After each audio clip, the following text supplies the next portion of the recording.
I feel comfortable talking about this. Anyway, Carol I ended up going on a mission, and I didn't date Carol for about a year or year and a half before my mission, 2 years. And the last time I saw her was I brought her home from Boise to BYU after my mission. And she thought I was the most egotistical snob there ever was. I completely changed. I was a self-righteous, one of those person.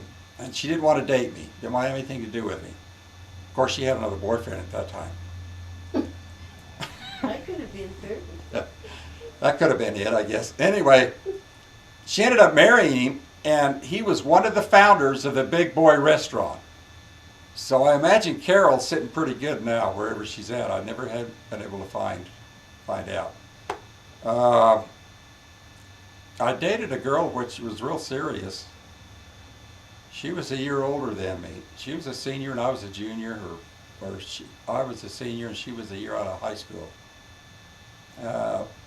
And her dad was a pharmacist and owned a pharmacy there in Meridian. Oh, shoot. Can't remember his name. But you don't want to hear about all my girlfriends. No, because too many. Take you too long. I didn't have that many. It's just that I dated. Yeah. What was your favorite subject in school? My favorite subject in school, probably math. I really loved math. I had algebra I didn't care so much for, but I had you took algebra, then you took trigonometry, and then you took analytical geometry. And then they didn't offer a calculus in high school at that time, but after analytical geometry, you went on to calculus. So I had a trigonometry and analytical geometry teacher who was real stern, but he taught me a lot.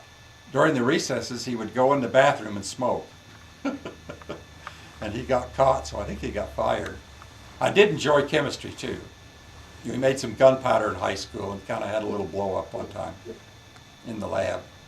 But, so did you decide that you liked the sciences at that time too in high school? Yeah, I was better in the sciences. In fact, in the sciences, the only test I can remember taking is when I went to BYU. I got in the 90 percentile in the sciences, but in vocabulary, I was in the 6th percentile. That's like 0.6%. That's not 60%, that's 0.6%. So I wasn't too good with vocabulary. I remember that experience. I think I must have learned, a little bit better. Do you remember your high school graduation? Yeah. We had about 125 in our high school when we graduated. I don't remember the parties or anything because I was kind of a nerd. I didn't really, I wasn't, I was into sports, but I only took track and football. And that was just my last 2 years. So I wasn't really on the in scene. No, I wasn't on the in scene at all. I do remember taking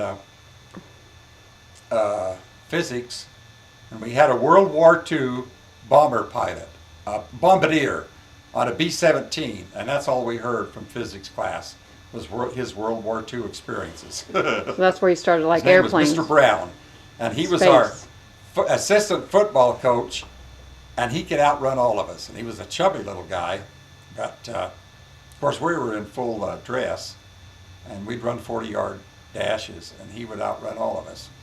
So do you remember when you started be interested in space? In what? In space. Space. Well, I don't know. You love those movies, The Right Stuff.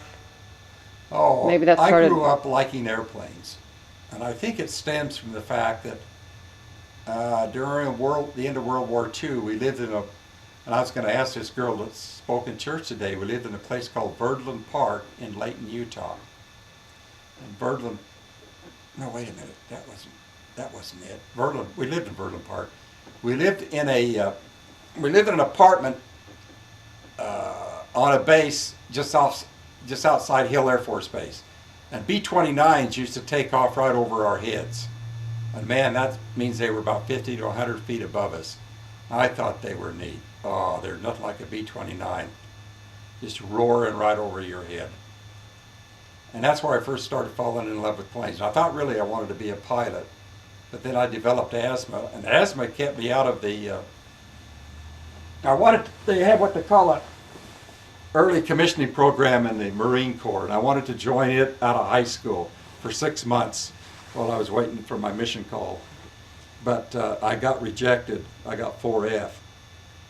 And so I spent all my years on my mission and in college as being a 4F. Well, I graduated from dental school when I was 30, and I suddenly became a 1A because I was in the medical corps. I was eligible for it, and I probably missed being drafted by 1 or 2 years because I graduated in '68, and most of the class in '66 and a few in '67 were drafted, unless they got out of the draft and went to Vietnam. Most of the dentists, I know, spent 2 to 4 years in the armed forces. Where were we? High school graduation. Oh, high school graduation. You know, quite honestly, I remember walking across and getting my diploma, but I don't remember anything before or afterward. The gymnasium was full. And there were a lot of people out there. Of course, I was the oldest in my family and the first one to graduate in high school. I went the next year, and I graduated in 1956. I went that fall to a college called Boise Junior College, and now it's a regular 4-year state university. And in the top 25 in football this year, by the way. Better than Utah or BYU. So. Anyway, I went there for a year, and I majored in chemical engineering. And at that time, your first year in the engineering or sciences was, I took chemistry, algebra, physics, English. I got my English credits over with, and English at Boise Junior College wasn't too many. We didn't have to write too many papers, which we did at the Y, but I already had my English taken. And the next year, I went to the Y for 1 semester and about flunked out because I was going on my mission when you had to be 20 to go on your mission, so you're usually in your second year of college. And I got real poor grades. I was dating every night of the week, sometimes 2 or 3 different girls on Saturdays. And, I just went crazy. But it was worth it. Yeah. Okay, I got to So I went on my mission in January. Wait, I got